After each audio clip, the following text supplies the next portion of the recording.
Tito capítulo 2, versículo del 11 al 15 dice lo siguiente: porque la gracia de Dios se ha manifestado para salvación a todos los hombres.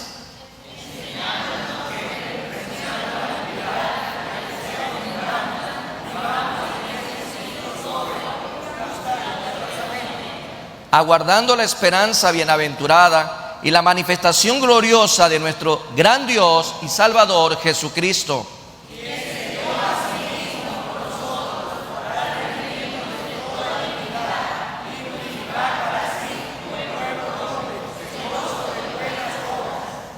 Todos, por favor. Esto habla y exhorta y reprende con toda autoridad. Nadie te menosprecie. El día de hoy, amados hermanos, el tema es la gracia de Dios. Esa gracia bendita, maravillosa y preciosa trae fortaleza a nuestras vidas.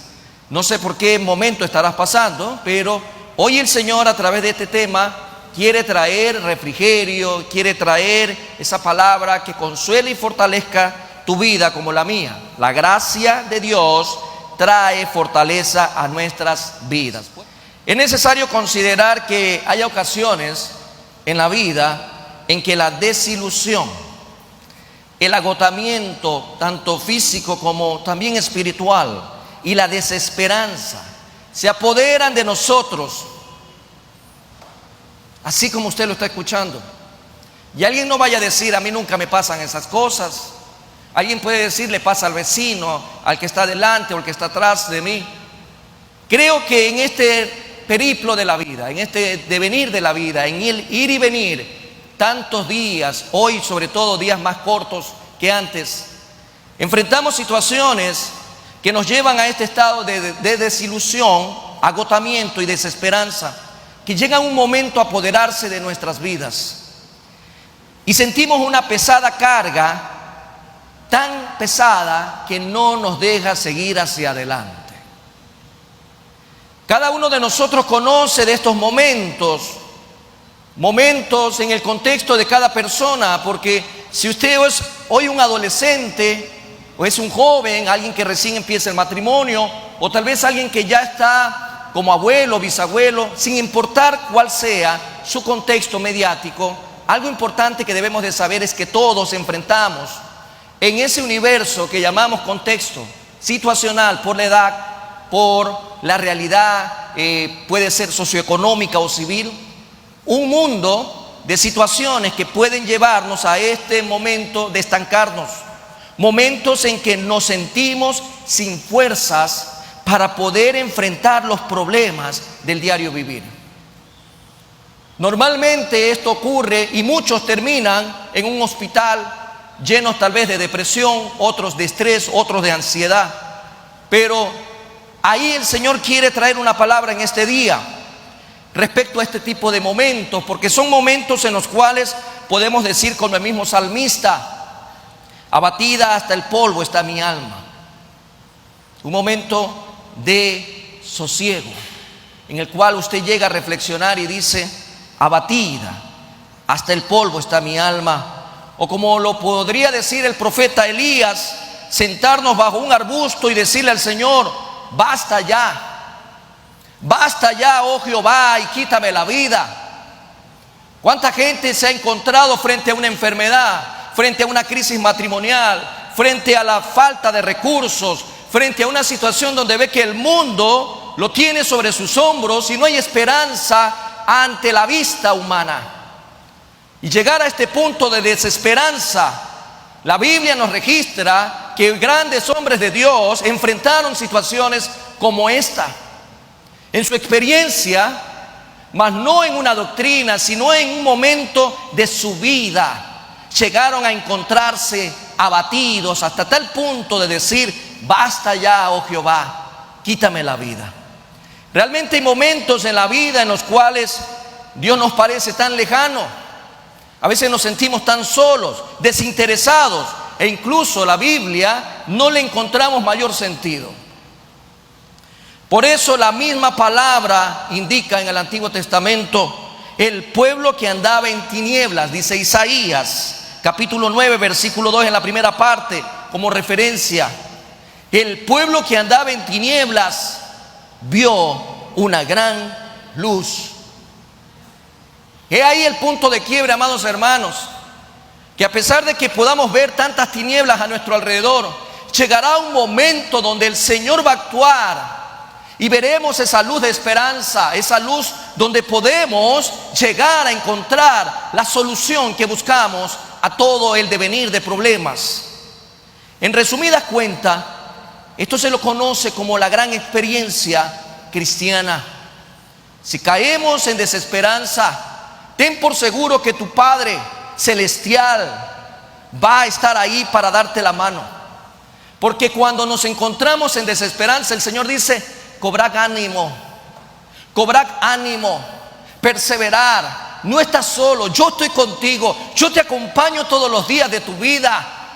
Pero si en ese momento de tanta oscuridad, en tu vida y en la mía, nos acordamos de que Dios nos promete estar con nosotros todos los días de nuestras vidas, vamos a encontrar esa luz al final del camino oscuro, y es esa luz de esperanza. ¿A qué se debe toda esta experiencia entre encontrarnos en un momento de llegar a tocar suelo y encontrar esa luz al final? Recibir lo que no merecíamos, porque muchas veces estar en esa situación no es por propósito, sino por consecuencia de nuestras malas decisiones. Pero ahí el Padre de misericordia, el benevolente Dios, el justo Dios, actúa en amor. ¿A qué se debe todo esto? A que un día tenemos que reconocer esa gracia que Dios ha traído a nosotros. Recuerdo la lectura nuevamente del versículo 11 de Tito 2. Porque la gracia de Dios se ha manifestado, amados hermanos. El amor de Dios, la gracia, su bondad se ha manifestado, y dice claramente, para salvación a todos, sin excepción, a todos los hombres. Y más adelante, y sigo como referencia manifestando en esta mañana, versículo 4 de Tito 3. Pero cuando se manifestó la bondad de Dios, nuestro Salvador, y su amor para con los hombres. Todo lo que lleguemos a experimentar en un momento difícil en la vida y encontramos al final, como el pueblo de Dios, dice en Isaías 9:2, gran luz vio este pueblo, es la gracia de Dios, recibir lo que no merecíamos. Tres palabras claves de la referencia bíblica que hice hace un momento: gracia, bondad y amor. Gracia, bondad y amor. Y Pablo, como judío, para los lectores de la Biblia sabemos que Pablo era judío. Recuérdense que su nombre era Saulo de Tarso. Pablo era el nombre que se toma ya para presentarse a los gentiles. Como judío dice algo sorprendente en el versículo 11: es una salvación para todos los hombres, incluyendo a la gente pagana, incluyendo a la gente del Imperio Romano, incluyendo a toda la gente que no era del pueblo judío. Gente como los cretenses en el contexto histórico de Tito. Por los siglos ellos estuvieron sumidos en una terrible oscuridad espiritual. ¿Cuánto tiempo hemos vivido en oscuridad? Y un día llegó la luz del Evangelio a nuestras vidas. Y qué hermoso cuando llegó esa luz, porque se cayeron esas vendas, se cayeron esas vestiduras, esos harapos que teníamos nosotros por vestimenta. En un día llegó, incluso vemos en Tito 3:3 lo siguiente: porque nosotros también éramos en otro tiempo insensatos, dice Pablo dirigiéndose a Tito, insensatos, rebeldes, extraviados, esclavos de concupiscencia y deleites diversos, viviendo en malicia y envidia, aborrecibles y aborreciéndonos unos a otros. Un día la gracia de Dios se manifestó. Así como tú y yo en este momento, haciendo una analogía de nuestra vida actual y nuestra vida sin Cristo, Es lo que Pablo también le recuerda. Un día estábamos así, en oscuridad, en insensatez, en rebeldía, extraviados, esclavos de deleites. Pero ahora que la gracia de Dios llegó a nuestras vidas, nuestra vida cambió. Un día la gracia de Dios se manifestó y el mensaje de salvación, así como llegó a Creta, también llegó a nuestras vidas. También llegó a tu vida, llegó a tu familia, llegó a tu contexto, porque tú y yo estamos llamados a ser lumbreras. Podemos ver dos grandes preguntas importantes que debemos de contestarnos en esta introducción. Primero, ¿qué hizo la gracia de Dios en nuestras vidas? ¿Qué hizo la gracia de Dios en nuestras vidas? Y segunda pregunta, ¿qué debíamos hacer nosotros como respuesta a la gracia de Dios? Dos preguntas que en el desarrollo del tema vamos a encontrar respuestas, pero vas a tener que agarrarte bien de la banca. Vas a tener que reconocer lo que tengas que reconocer y renunciar a todo aquello que hoy el Espíritu Santo, al convencerte de pecado, de justicia y de juicio, esté dispuesto a hacer. Dos preguntas que nos ponen realmente frente a eso que el Señor espera de ti y de mí. Una vida distinta a la vida que llevábamos antes sin Cristo Jesús. Ante todo lo mencionado, vamos a ver en esta mañana las respuestas a estas dos preguntas en el marco que la gracia de Dios trae fortaleza a nuestras vidas. Vamos a ver entonces la primera respuesta a la pregunta número 1, tal como dice esta pregunta: ¿qué hizo la gracia de Dios en nuestras vidas? Tal vez tú tienes una respuesta ya, una respuesta a priori, hiciste una respuesta rápida, llegó a tu mente una respuesta, pero tal vez esa respuesta no abarca todo lo que hoy el Señor quiere darnos para el crecimiento de nuestras vidas. La gracia trajo salvación. La respuesta a esta pregunta es: la gracia trajo salvación. ¿Qué hizo la gracia de Dios a nuestras vidas? En nuestras vidas trajo salvación. Amén. Al escribir a Tito, el apóstol Pablo estaba queriendo hacerles recordar a los creyentes, ya a sus hermanos en Creta, la tremenda experiencia que Dios le había dado. La tremenda experiencia en la persona de Cristo Jesús. Y fue que lo que dice claramente el versículo 5 de Tito 3. Por favor, vamos a ir a el capítulo 3 de Tito, versículo 5, que dice lo siguiente. Y dígalo conmigo: nos salvó. Dígalo conmigo: nos salvó. Y ahí dice claramente: no por obras de justicia que nosotros hubiéramos hecho, sino por su misericordia, por el lavamiento de la regeneración y por la renovación en el Espíritu Santo. Amén. En el Espíritu Santo. La experiencia de la salvación, amados hermanos, Dios nos salvó. La gracia trae salvación. Pero ¿en qué consiste la salvación? Al final del día, ¿en qué consiste la salvación? Tenemos respuestas inmediatas. Ahora tengo vida eterna. Ahora no estoy en esclavitud. Ahora no tengo harapos. Ahora tengo vestiduras blancas. Ahora mi nombre está inscrito en el libro de la vida. Ahora soy un hijo de Dios. Y comienzan a fluir respuestas a todo nivel. Pero creo que es necesario profundizar más en qué consiste la salvación. ¿Cuáles son los elementos primordiales cuando hablamos de la salvación? Y a través de esta carta dirigida a Tito encontramos tres aspectos primordiales o elementos, como también los podemos llamar. Y es, primero, la redención. Cuando hablamos de salvación, inmediatamente tiene que venirse a nuestra memoria la redención. Vamos al versículo 14 de Tito 2. Léalo conmigo, Tito 2:14, que dice lo siguiente: quien se dio a sí mismo por nosotros para redimirnos de toda iniquidad y purificar para sí un pueblo propio, celoso de buenas obras. Redención. Cuando hablamos de salvación, el primer elemento primordial es la redención. Dios paga. Al final, cuando hablamos de redención, debemos de asociar a un pago. Dios paga un precio por rescatarnos del pecado. Dios pagó ese precio tan grande que nadie puede pagarlo por ti, sino solamente Cristo Jesús. Tú puedes tener mucho dinero, muchas propiedades, puedes ser muy inteligente, puedes tener muchos títulos, puedes tener un apellido de la aristocracia, si quieres llamarlo así, pero eso no te salva. No te va a salvar ninguna obra humana, no te va a salvar ninguna religión, a menos que sea el Evangelio de Cristo, que trae la gracia sobre gracia y bendice nuestras vidas a través del pago que el Señor hizo para rescatarnos del pecado. El pecado es como una deuda que tenemos con Dios.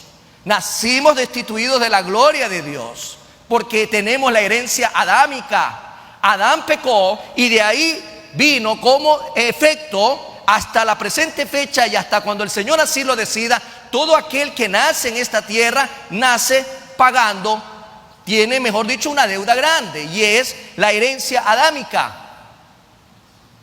Y dice Mateo 6:12 lo siguiente: y perdonándonos nuestras deudas, como también nosotros perdonamos a nuestros deudores. Cuando usted mira este modelo de oración, el Padre Nuestro, como algunos lo conocen, en Mateo 6, encontramos en esta ilustración que el Señor Jesús da a sus seguidores la manera de orar. Y perdónanos nuestras deudas. Perdónanos nuestras deudas. Nacimos destituidos de la gloria de Dios. Más adelante el mismo apóstol Pablo en Romanos habla, en el capítulo 6, que la paga del pecado es muerte. O sea, si hay un pago que hacer ante esa deuda, y es muerte. Pero lo bonito de todo esto es cuando continúa el versículo diciéndole ahí claramente: más la dádiva de Dios, más el regalo, más la gracia de Dios es vida eterna en Cristo Jesús, Señor nuestro. En el Antiguo Testamento, cuando alguien se endeudaba, hoy persiguen inmediatamente, ¿no? Si usted debe a alguien y tiene algún garante, lo van a seguir a su garante. Por eso nadie quiere dar garantía, sobre todo aquí en el Ecuador, ¿no? La gente no paga y el banco no perdona, y así que termina pagando el garante. Este tipo de relación o comportamiento no es tan lejano a lo que pasaba en el Antiguo Testamento, pero ahí no porque era un garante, sino porque así había sido establecido.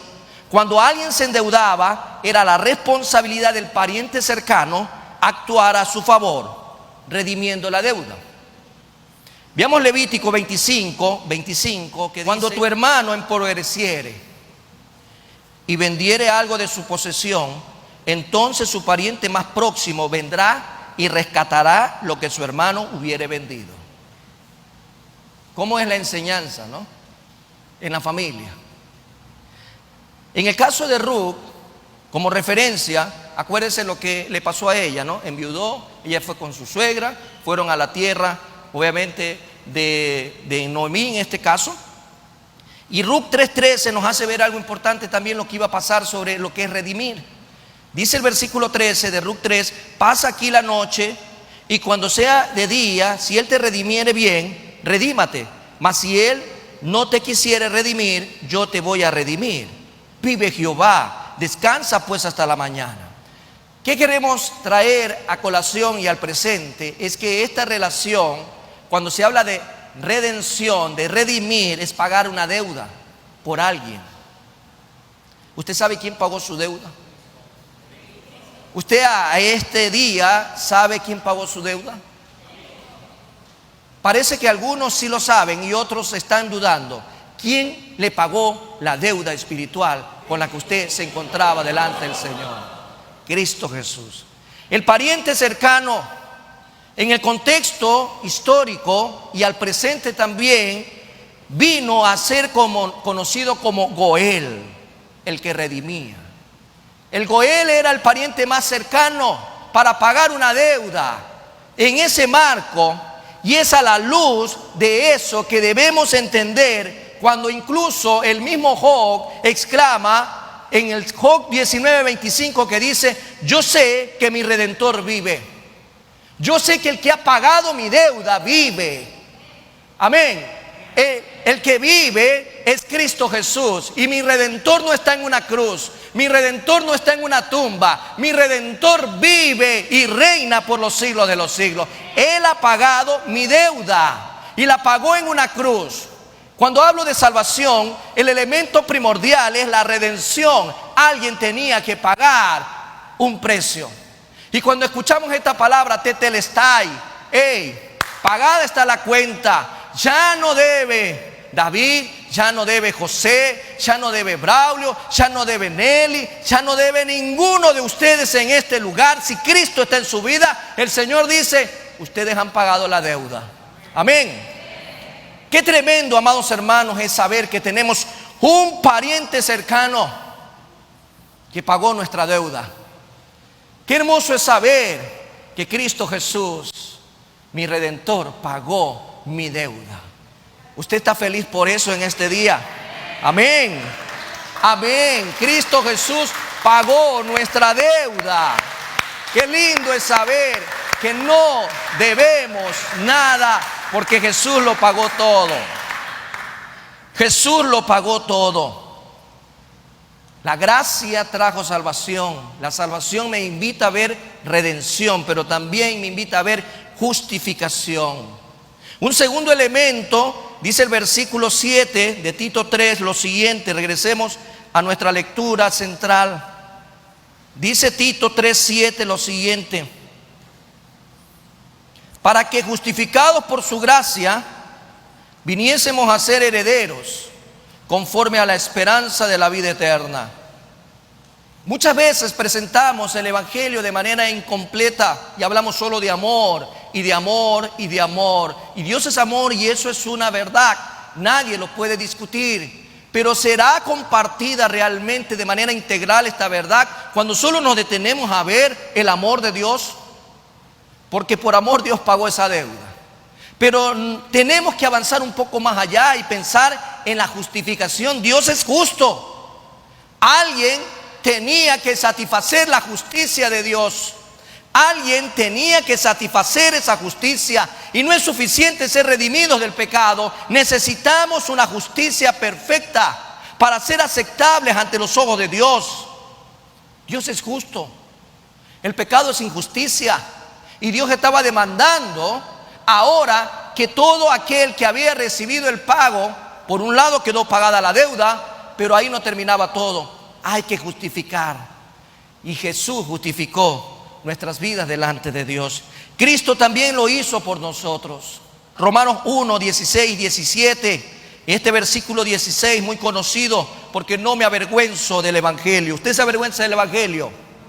Usted lo predica, usted lo comparte, usted lo vive, usted lo transfiere, usted lo expresa en su hogar, en su vecindario, en su lugar de trabajo. Porque no me avergüenzo, dice el apóstol Pablo, del evangelio, porque es poder de Dios para salvación a todo aquel que cree, al judío primeramente y también al griego. Versículo 17: porque en el evangelio la justicia de Dios se revela por fe y para fe, como está escrito, mas el justo por la fe vivirá. Diga esa última parte: mas el justo por la fe vivirá. Mas el justo. ¿Dónde están los justos de Dios? Amén, gloria a Dios. En Cristo Jesús somos justos. Podemos incluso mirar un poquito más adelante en este mismo libro de Romanos, capítulo 3, y encontrar una mayor ampliación de lo que queremos hablar de justicia. Versículo 21 y 22 dice: pero ahora, aparte de la ley, se ha manifestado la justicia de Dios, testificada por la ley y por los profetas. La justicia de Dios por medio de la fe en Jesucristo, para todos los que creen en Él, porque no hay diferencia.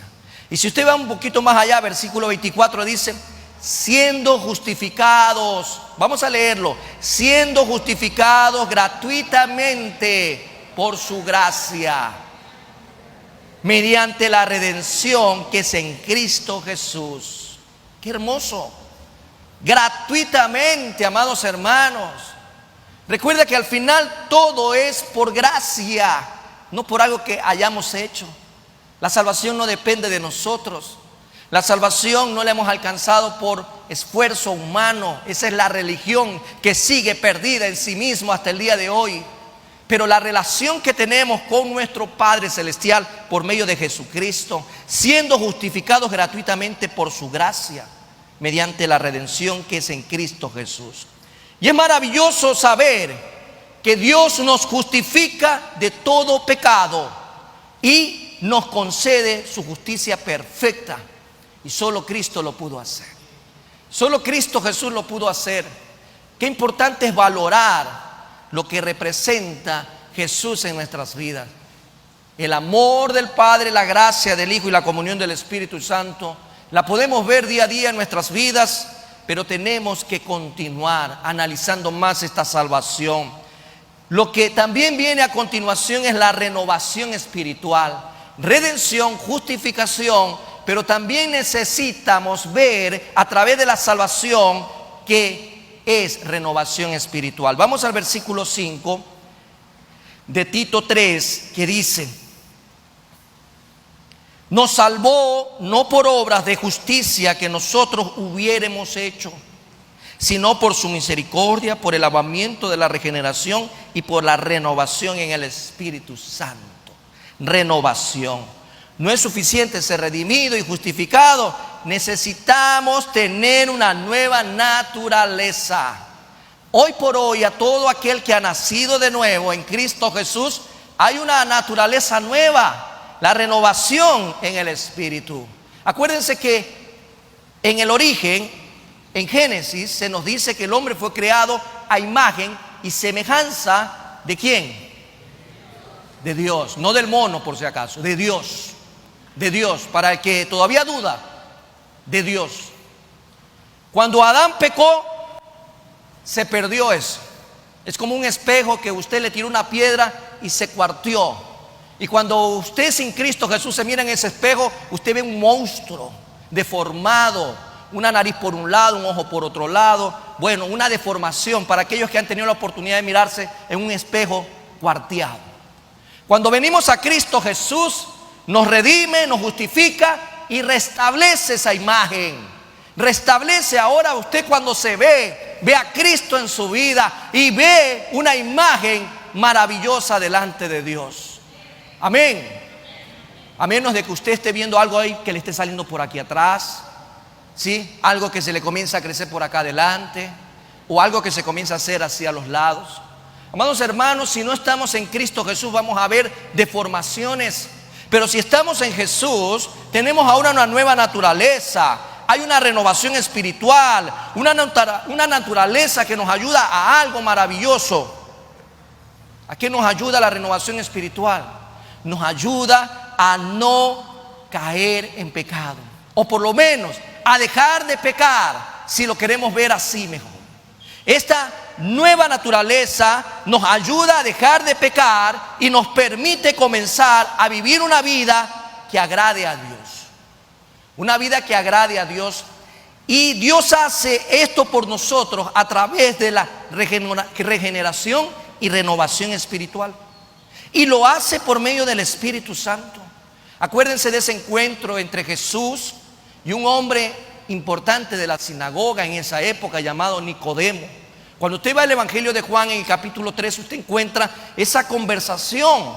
Y Jesús, ¿qué le dice? ¿Es necesario? Os he dicho que es necesario volver a nacer. Lo que es nacido de la carne es de la carne, lo que es nacido del Espíritu es del Espíritu. Para que Nicodemo entienda, no eres maestro ya y estas cosas no sabes. Más o menos es parafraseándolo a lo que decía Jesús a Nicodemo. Es importante saber que nuestra regeneración y renovación espiritual viene por medio del Espíritu Santo. Cuando usted viene a Cristo Jesús, nace por segunda vez. Pero téngalo por seguro que morirá una sola vez. Y esa será la física. Pero si usted no ha venido a Cristo Jesús y nació una vez desde el vientre de su madre, bueno, ahora creo que van a nacer por medio de unas máquinas también, ¿no? Pero en el caso es que ese nacimiento terrenal, si solo fue una vez y no hubo un nacimiento espiritual, va a haber dos muertes. Una física y una espiritual. En medio de ello, nuestra renovación y regeneración espiritual ocurre por medio del Espíritu, pero también por medio de su palabra. Esta palabra maravillosa. Dice Primera de Pedro, capítulo 1, versículo 23. Siendo renacidos, no de simiente corruptible, sino de incorruptible, por la palabra de Dios, que vive y permanece para siempre. Si usted no se alimenta de la palabra de Dios, amado hermano, ¿de qué sirve tener 1, 2, 3, 4, una colección de Biblias? ¿De qué sirve tener comentarios, exégesis? ¿De qué sirve tener estudios si usted no aprovecha la palabra de Dios? Si usted la tiene a la mano, amado hermano, además de tenerla en la mano, téngala en el corazón. De la abundancia del corazón habla la boca. Y sobre toda cosa guardada, guardemos nuestro corazón en la palabra de Dios, porque de él mana la vida. Usted necesita comprender que cuando hablamos de salvación es tan amplio lo que tenemos que analizar, porque empezamos por la redención, la justificación, pero también por la renovación espiritual. Una renovación espiritual, porque acuérdense que cuando usted vino a Cristo Jesús, usted nació espiritualmente, y es como ver a un niño recién nacido que necesita de alimento, necesita de nutrientes, necesita crecer, y la manera de crecer espiritualmente es a través de la palabra viva y eficaz que Dios nos ha dejado al alcance de nuestras manos. Y siéntase privilegiado, porque en muchas partes del mundo usted no puede hacer lo que estamos haciendo en este momento. Mucha gente es perseguida por su fe, mucha gente es acribillada por su fe, es torturada por su fe. Es imposible tener una Biblia fácilmente comprándola en una librería, porque esa gente es emisaria de Satanás y quiere alejar a la palabra de Dios para bendecir la vida de las personas. Sintámonos privilegiados, amados hermanos, y no tengamos simplemente la palabra como un adorno, como un amuleto. Tengámosla como el lugar y la fuente de alimentación espiritual. Todo esto es maravilloso, amados hermanos. El saber y el sentir que tenemos una nueva naturaleza. ¿Usted siente su nueva naturaleza? ¿Usted la siente? ¿Qué siente de su nueva naturaleza? ¿Qué ha cambiado en usted, en su nueva naturaleza? ¿Sigue siendo el mismo ogro de antes? ¿Sigue siendo el mismo boca sucia de antes? ¿Sigue siendo el mismo arrogante de antes? ¿Sigue siendo el mismo mentiroso de antes? ¿Sigue siendo el mismo chismoso de antes? ¿El cuentero, el corrupto, el vago, el perezoso? Si usted habla de una nueva naturaleza en Cristo Jesús, todas las cosas son hechas nuevas, y por sus frutos los conoceréis, dice el Señor. Amén. Entonces, hablar de salvación en este día, al hablar de esa gracia de parte del Señor que trajo a nuestras vidas salvación, también trajo una nueva naturaleza que tiene que evidenciarse en el día a día, evidenciarse. Y te animo a que lo hagas. Te animo a que tu manera de vivir en Cristo Jesús ponga en alto el regalo que Dios hizo al darte la salvación y vida eterna. Segunda respuesta a la pregunta que planteamos en la introducción. Ahora, ¿qué debemos de hacer ante esa gracia que hemos recibido? En otras palabras, ¿cómo correspondo yo a lo que he recibido? ¿Qué el Señor me pide hacer frente a lo que Él me ha dado? Y encontramos lo que la gracia nos pide. Es bonito hablar de que somos salvos. Gloria a Dios por todos los salvos en este lugar y los salvos en el mundo entero. Amén. Pero ¿qué te pide el Señor ahora hacer? Tú la salvación la recibiste por gracia, porque es favor de Dios. Pero ¿qué te pide ahora el Señor al recibir esa gracia? ¿Cómo estamos llamados a vivir? En santidad. Precisamente el Señor nos exige a través de la gracia santificación, como una respuesta a la pregunta que hacíamos en la introducción. La gracia que nos salva es una gracia que también exige de nosotros y exige santificación. Y cuando hablamos de santificación, tenemos que comprender el amplio concepto en nuestro estilo de vida. Por eso es que yo insisto y creo que lo que Dios nos ha dado para este año de crecimiento y multiplicación, y inmersamente va a estar el discipulado, que es transferir esa enseñanza a alguien que tenemos a nuestro lado. Es un estilo de vida diario, constante y permanente. Y por ello, amados hermanos, el Señor nos pide santificación. Y tenemos una tremenda responsabilidad de vivir una vida transformada, porque la gente afuera no quiere seguir escuchando más y más a gente que dice una cosa y vive la otra. Quiere ver actuar al cristiano. Tenemos esa responsabilidad, y eso era muy importante en el contexto en el cual vivía Tito allá en Creta. Era importante ver al que dice ser cristiano, vivir como cristiano, andar como cristiano, hablar como cristiano, ser un cristiano genuino. La gracia de Dios nos enseña tres cosas importantes respecto a la santificación. Y primero es que tenemos que renunciar a algo que le gusta mucho a la carne. ¿Qué le gusta mucho a la carne? El pecado. Sea que usted lo coma con patacón, con salsa, sea que usted lo coma en la mañana o en la noche. El pecado. Así de sencillo. Tenemos que renunciar al pecado. Vamos al versículo 12 de Tito 2, que dice en su primera parte, y usted lo leyó conmigo en un énfasis importante en la lectura. Dice versículo 12 lo siguiente: enseñándonos que, renunciando a la impiedad y a los deseos mundanos. Entonces, la gracia que nos enseña que hay que renunciar al pecado. Y déjame decirte algo, realmente es difícil en la carne. Usted puede matar de hambre a la carne si la carne está gobernando su vida. No. Si el Espíritu gobierna en su vida y la carne está ya minimizada, entonces en el poder del Espíritu Santo podemos renunciar al pecado. Podemos alejarnos del pecado. Porque vivimos en un mundo lleno de pecado, ¿o no es así? ¿O en qué paraíso vive usted, amado hermano? Vivimos en un mundo lleno de tentaciones. Vivimos en un mundo gobernado por el príncipe de las tinieblas. Vivimos en un mundo que todo lo tiene al revés. A lo bueno llama malo, a lo malo llama bueno. Vivimos en un mundo convulsionado, en una sociedad perversa, adúltera y pecadora. Ese es en el mundo que estamos viviendo aquí en el planeta Tierra. No sé cómo será en Marte o en Júpiter, pero aquí en la Tierra, amados hermanos, es un mundo lleno de pecado. Usted a donde quiera ir va a encontrar el pecado. Así usted se encierre en cuatro paredes en su casa, el pecado va a llegar golpeando la puerta. Cuando usted prende el televisor, incitación al pecado. Cuando usted escucha esa, no sé cómo le llaman ahora, si es género musical, porque en realidad de música no tiene nada, pero lo que le gusta a los jóvenes, que los incita al sexo, a la pornografía, que los incita al adulterio, a la fornicación, esa basura que se escucha ahora entra también, así tú estés encerrado en tu casa. ¿O no es así?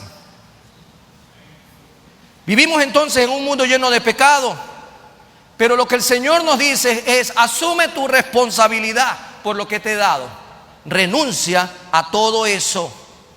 Y dice claramente: la impiedad, renunciemos a la impiedad, a los deseos mundanos. Y no va a ser fácil, no va a ser sencillo, pero Dios lo exige. Las malas compañías corrompen buenas costumbres, ¿sí o no? El que dice por ahí, como decía mi abuelo, el que se junta con lobos aprende a aullar. Entonces, las malas compañías, palabras deshonestas. Hay muchas maneras, amados hermanos, de caer en pecado: por los ojos, por los oídos, por lo que tocamos. Dios exige que nos apartemos del pecado. Significa negar la carne, cambiar nuestra forma de pensar, no conformándonos a este mundo como vive, no siendo conformes con lo que vemos y aceptándolo como normal. Rechacemos y llamemos el nombre que tiene el pecado. Pecado es pecado, amados hermanos, y punto. No lo cambie, no le dé un sobrenombre, no lo minimice. Huya del pecado. No nos conformemos entonces a este mundo, a sus placeres, a sus deleites.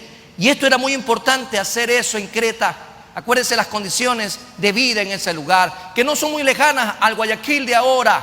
no son muy lejanas a este Ecuador. Sus prácticas están entre nosotros también. Y es importante para el cristiano ser genuinamente cristiano en toda la esfera de su vida. Entonces, lo primero que se nos recomienda a través de la gracia es renunciar al pecado, pero también vivir una vida piadosa.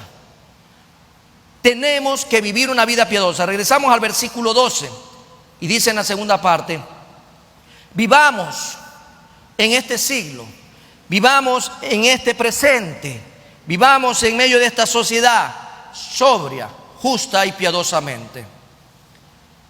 Sobria, justa y piadosamente. Versículo 12 en la segunda parte de Tito 2 dice claramente eso. Dejamos de pecar, pero tenemos que vivir como Cristo nos manda a vivir. No es suficiente dejar de pecar.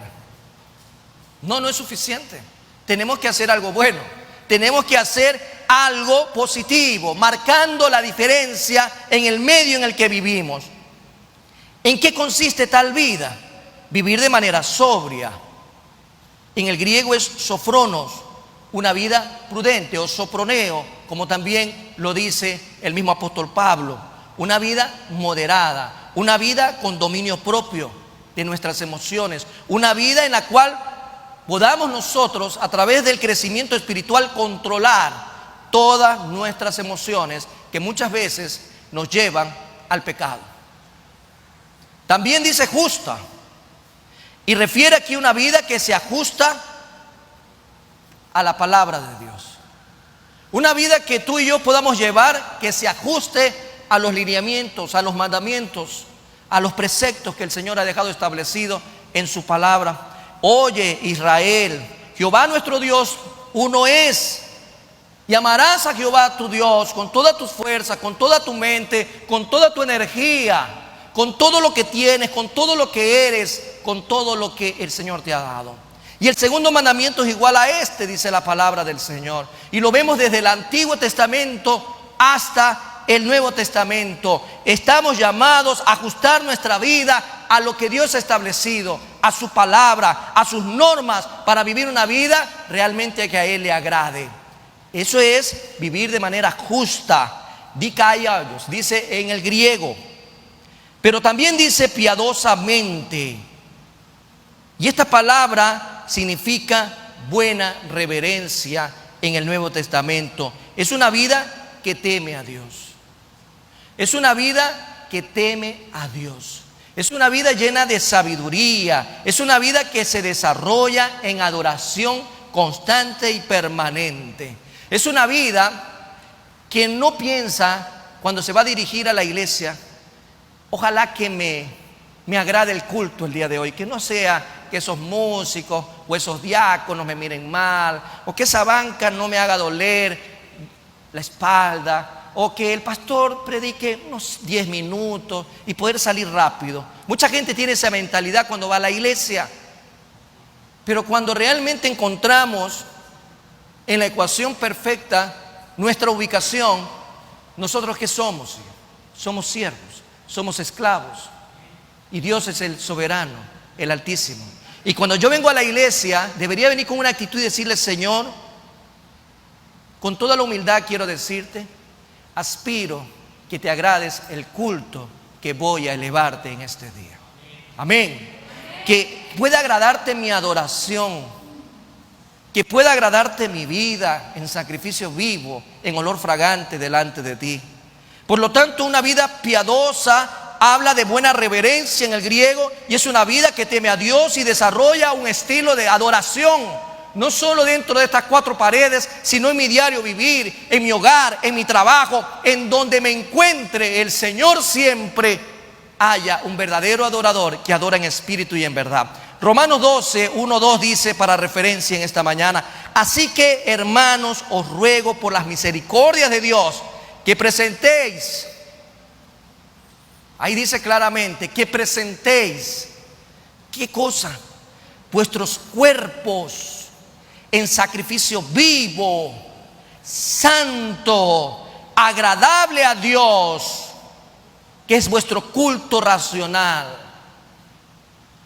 Lo vuelvo a repetir: que presentéis vuestros cuerpos en sacrificio vivo, santo, agradable a Dios, que es vuestro culto racional. Usted se ha preguntado, Señor, mirando siempre hacia arriba y diciendo: Señor, ¿te agradó hoy el culto que le ve a ti? ¿Te agrada mi vida, Señor? ¿Te agrada mi cuerpo en sacrificio vivo, mi ser? Porque no se refiere a la carne que usted tiene que presentar solamente, sino cómo está su espíritu, su alma, cómo está su vida integralmente. Señor, ¿te agrada lo que ves en mí? Creo que no nos atrevemos a decir eso comúnmente delante de Dios, porque nos da temor escuchar la respuesta. Pero he ahí la necesidad de presentarnos diariamente. Versículo 2 dice: no os conforméis a este siglo, sino transformados por medio de la renovación de vuestro entendimiento, para que comprobéis cuál sea la buena voluntad de Dios, agradable y perfecta. La vida, amados hermanos, de la gente inconversa en Creta era totalmente opuesta. Sus cuerpos estaban dados al placer, a la corrupción, a la perversión. Su estilo de vida no era aprobado por Dios. Hoy nuestro estilo de vida, Dios lo aprueba. En lo que estamos llamados a servir al Señor en santidad, ¿le agrada al Señor nuestras vidas? Nuestra manera de pensar, nuestra manera de hablar y de actuar, ¿le agrada al Señor? Todo esto es importante, amados hermanos, al hablar de salvación, al hablar de santificación, al hablar de la gracia del Señor. Finalmente tenemos que esperar al Señor Jesús. La santificación nos invita a tener una mentalidad como si hoy el Señor nos manda a ver a su presencia. ¿Usted se ha puesto a pensar en eso? ¿Cuánta gente a su alrededor ya no está entre usted, entre su familia, entre sus amigos? Desde lo que va del año a la presente fecha, ¿cuántas personas ya no están a su alrededor? ¿Qué significa? Que si recordamos lo que Santiago dice, la vida del hombre es efímera. Es como la neblina que está en la mañana y en la noche, o en la tarde ya no está. Mucha gente se acuesta, no se levanta, mucha gente se levanta, no se acuesta, mucha gente sale de su casa y no regresa, mucha gente llegó a la iglesia y nunca salió de la iglesia. Tenemos que esperar al Señor Jesús. Cuando hablamos de gracia y hablamos de la santificación que el Señor espera en respuesta a la gracia que hemos recibido, tenemos que esperar al Señor Jesús el día de hoy. Por eso nuestra vida tiene que ser agradable a Dios y ser presentada como aquella novia con un vestido blanco y resplandeciente. Dice el versículo 13 de Tito 2 lo siguiente: aguardando la esperanza bienaventurada y la manifestación gloriosa de nuestro gran Dios y Salvador Jesucristo. El Señor Jesús oraba por sus discípulos. El Señor Jesús oraba por usted y sigue haciéndolo.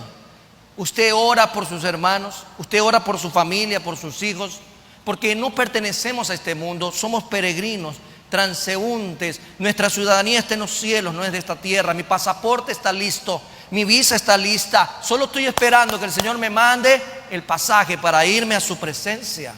Qué lindo es tener una mentalidad como el mismo apóstol Pablo decía: para mí ya el vivir es Cristo y el morir es ganancia. El morir es ganancia, porque él veía que en ese día estaría con su Redentor que vive. La gracia de Dios nos hace ver que somos ciudadanos de otro mundo y que estamos esperando que ese momento llegue. Dice 1 Pedro 2:11: amados, yo os ruego como a extranjeros y peregrinos que os abstengáis de los deseos carnales que batallan contra el alma. Abstenerse, amados hermanos, de vivir en este mundo y para este mundo. Estamos llamados a vivir esperando al Señor Jesús. ¿Usted espera al Señor Jesús? ¿Cuándo lo espera?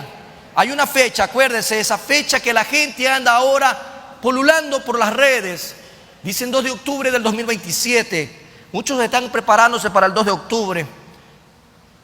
¿Cuántos se preparan para el 2 de octubre? ¿Alguien conoce el día, la hora, el lugar? ¿Alguien tiene idea de la fecha? Solo el Padre que está en los cielos. Pero ¿qué pasa si hoy el Señor te manda a ver a su presencia? ¿Estás listo? ¿Cuántos que están listos el día de hoy para partir adelante del Señor? ¿Sí se da cuenta cómo fluctúan los amenes Porque, amado hermano, si te quedaste callado, hay esperanza. Hoy el Señor te dice: arrepiéntete de tus pecados. Hoy el Señor dice: ponte a cuentas conmigo. Acércate confiadamente ante el trono de gracia. Confesaos vuestros pecados, porque vuestro Padre es justo y fiel para perdonarnos de todo pecado y apartarnos de todo mal. La sangre de Jesús, amados hermanos, no la tengamos como poca cosa. Os ruego, dice el apóstol Pedro, como extranjeros y peregrinos, porque nuestra ciudadanía, amados hermanos, no está aquí. Estamos esperando la redención de nuestros cuerpos. Estamos amando al Señor y anhelando que Él venga pronto por nosotros. Tal vez usted diga: tengo muchas cosas que hacer aún. Tal vez tengo muchos proyectos incompletos. Pero si esas son tus prioridades, yo hoy te animo a que revises realmente cómo está tu vida delante del Señor. El Señor es maravillosamente perfecto en todo lo que Él hace, y Él sabrá el momento cuando te envíe a ver. Que estemos apercibidos como las vírgenes, las sensatas, no como las insensatas, que se dedicaron a ver sus proyectos, se dedicaron a ver sus cosas diarias, toda su vida, diciendo que su Señor iba a tardar. Cuidado, el Señor llega el día de hoy. Cuidado, el Señor hoy te llama a su presencia y no estemos a cuentas con Él. Es importante saber que la misma Biblia deja a nuestros hermanos en Tesalónica como un ejemplo claro de cómo debe de ser nuestra manera de esperar al Señor. Y solo se los voy a leer, 1 Tesalonicenses capítulo 1 versículo 10, que dice: y esperar de los cielos a su Hijo, al cual resucitó de los muertos, a Jesús, quien nos libra de la ira venidera. Nos libra de la ira venidera.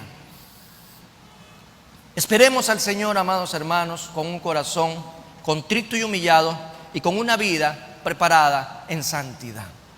Hoy el Señor nos ha traído algo maravilloso: la gracia. La gracia de Dios fortalece nuestras vidas.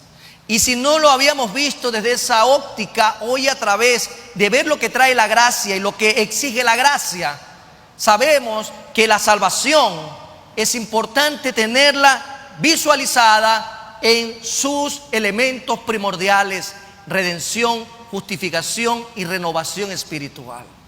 Pero eso nos exige una vida de santidad. Eso nos exige a todos y a cada uno de nosotros tener claro lo que se nos pide: renunciar al pecado, vivir piadosamente y esperando a nuestro Señor Jesucristo, que viene pronto. No sé cuál es tu situación, pero sí puedo decirte algo, que lo decíamos al comienzo. En un momento dado, en el ir de nuestras vidas, enfrentando tantas situaciones, podemos llegar a tocar fondo, a encontrarnos sin esperanza, en angustia. Y eso pasa cuando nos olvidamos de las promesas de Dios. Eso pasa cuando desconocemos lo que Dios nos dice en su palabra. Pero el Señor le dice a todos aquellos que hoy puedan encontrarse angustiados, sin esperanza, llenos de dolor o sufrimiento, llenos de impotencia muchas veces por lo que pasa a nuestro alrededor, quisiéramos solucionarlo a nuestra manera. Que cuando hablamos de gracia, el Señor permitió conectar, mejor dicho, reconectar la comunicación que en el Edén se cortó. Cuando hablamos de gracia, hablamos de Jesús reconectando y ahora reconciliándonos con el Padre. Y el Padre nos ha dejado un medio importantísimo a través de su relación, y es que en Cristo Jesús podemos orar. Y si hoy te agobia la vida y te llena de pesares y sufrimiento, dice el Señor: mas buscad primeramente el reino de Dios y su justicia, y todas las cosas serán añadidas. Tal vez hay ausencia de paz y quieras paz en tu vida. Tal vez hay ausencia de salud y quieras salud en tu vida. Tal vez hay ausencia de recursos económicos y quieres eso en tu vida. Pues recordemos lo que el Señor nos dice: mas buscad su reino primeramente, mas buscad su justicia. Quiere decir, amado hermano, relacionarnos con Él en oración, en intimidad, confesando nuestros pecados primeramente, que nada estorbe mi comunicación con el Señor. Yo no sé si a usted le ha pasado a veces cuando hacemos una llamada, encontramos intermitencia, hay un eco, no se puede hablar fácilmente y tenemos que cortar la llamada. Usted habla y el otro no le escucha, viceversa, y comienza a escuchar un chillido ahí en las líneas, en la interferencia. Tal vez eso está pasando últimamente en nuestra comunicación con el Señor. Tal vez no logramos conectar bien la llamada, porque el Señor dice: clama a mí, yo te responderé. Pero a veces en esa llamada nos olvidamos de confesar nuestros pecados primeramente. Hay muchas cosas que estorban a nuestro alrededor y no nos está permitiendo ver con claridad la gracia que el Señor derramó un día sobre nosotros. Necesitamos, amados hermanos, restablecer claramente nuestra comunicación con Dios y hacer a un lado todo lo que en nuestra vida está impidiendo tener una fluida comunicación con Dios. Y este es el día en el cual el Señor dice: despojados de todo aquello que impide tener intimidad conmigo. Despojémonos de todo para poder avanzar con paciencia nuestra carrera. Oremos. Eterno y soberano Dios, muchas gracias por esta oportunidad y por este día, por la vida, por la salud, por el bienestar, por tener la oportunidad en esta mañana, al estar en este lugar recibiendo tu palabra que nutre, tu palabra que redarguye, que ministra, tu palabra que cala lo más profundo de nuestro ser, porque es viva y eficaz y más cortante que toda espada de dos filos, que penetra hasta partir el alma, el espíritu, las coyunturas y los tuétanos. Esa palabra que discierne el pensamiento y la intención del corazón. Tal vez no tenía que estar en este lugar el día de hoy, tal vez mis planes eran otros, pero si estás aquí es porque el Señor te ha traído con un propósito. El Señor te ama, el Señor pagó un precio, el Señor puso a su Hijo en la cruz del Calvario, el Señor ha comprado tu vida a precio de sangre. Esa gracia maravillosa, esa salvación maravillosa, esa redención en Cristo Jesús, esa justificación en Cristo Jesús, esa renovación espiritual en Cristo Jesús, es necesario valorarla en esta mañana, amado hermano, y presentarnos delante de Dios y pedir perdón por nuestros pecados, ofensas y transgresiones, por todo aquello que no hemos venido valorando, aquello que no hemos venido realmente experimentando por el pecado que ha acechado nuestras vidas, por nuestras decisiones equivocadas, y nos hemos alejado paulatinamente de Dios, y estamos en un mar de desesperanza, nos encontramos en un mar de estragos realmente de una vida que Dios no te ha prometido, porque Dios te prometió una vida distinta, una vida en gozo, una vida en bendición, que a pesar de tener adversidades, a pesar de encontrar en este mundo inconvenientes, el Señor dijo claramente: mi paz os doy, mi paz os dejo, y yo la doy como el mundo no la da. Tal vez esa desesperación por encontrarte sin paz, sin tranquilidad, te ha llevado a tomar decisiones equivocadas. Pero hoy el Señor te dice: en el mundo tendréis aflicción, pero confiad, yo he vencido al mundo. Y es Jesús hablando hoy a la puerta de tu corazón. Es Jesús golpeando la puerta de tu corazón en este día para relacionarse contigo. Pero Él está esperando que aquel que oye su voz y abre la puerta, Él va a entrar, va a cenar, va a relacionarse. Pero ¿qué impide que abramos la puerta de nuestro corazón para que Jesús pueda entrar y sanar? Para que Jesús pueda dejar en nosotros esa paz, para que Jesús pueda dejarnos dominio propio, amor, gozo, paz, paciencia, benignidad, bondad, fe, mansedumbre y templanza, que es el fruto del Espíritu Santo. Gracias, mi Dios y mi Rey, por lo que tú haces en nuestras vidas. Hoy, Señor, una vez más tú nos exiges santificación. Tú nos exiges santificación.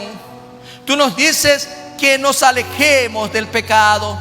Tú nos dices, oh Padre eterno, mi Dios amado, Padre bendito, que vivamos piadosamente, alejándonos del pecado, pero anhelando tu venida, oh Señor, anhelando el estar en tu presencia, en el nombre de Cristo Jesús, Señor nuestro.